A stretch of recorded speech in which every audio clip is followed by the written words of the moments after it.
Бірнеше қалаларында тұрып жатырмыз.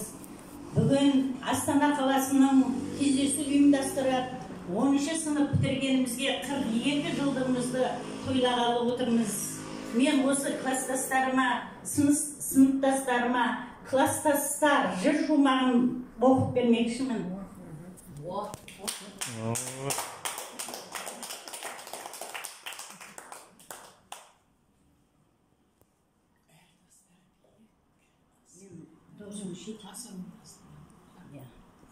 Mikrofon керек емес.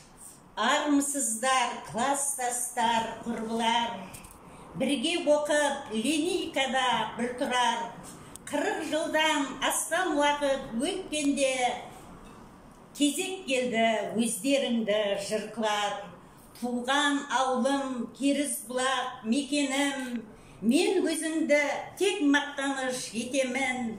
81-де қанаттанып бәріміз армандарға ұшып кеттік жететін.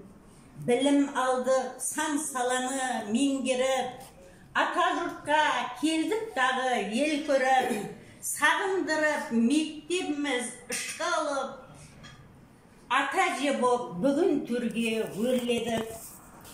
Астанаға бүгін міне жиналдық, ұрпақ сүйіп немерелі үй болдық. Бірге оқыған дос жарандар класстас, сағынған соң көрісуге ұйғардық. Керізбұлақ тоқты тауым бассайын, өзің арнап жүр жолдарын бастайын. Дәуіт ата желеп жүрсе ұрпағын, өзің арнап қалай құшақ ашпайын.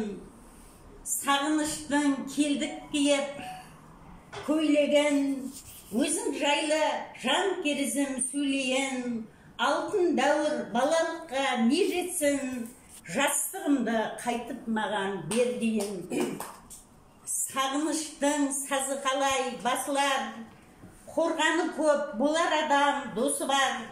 Жиі-жиі ұшырасып тұрайық, жақсы ниет жамандықты қашырар. Дұрыс болды бүгін басты қосқаның, ашықтағы Астанада аспаным.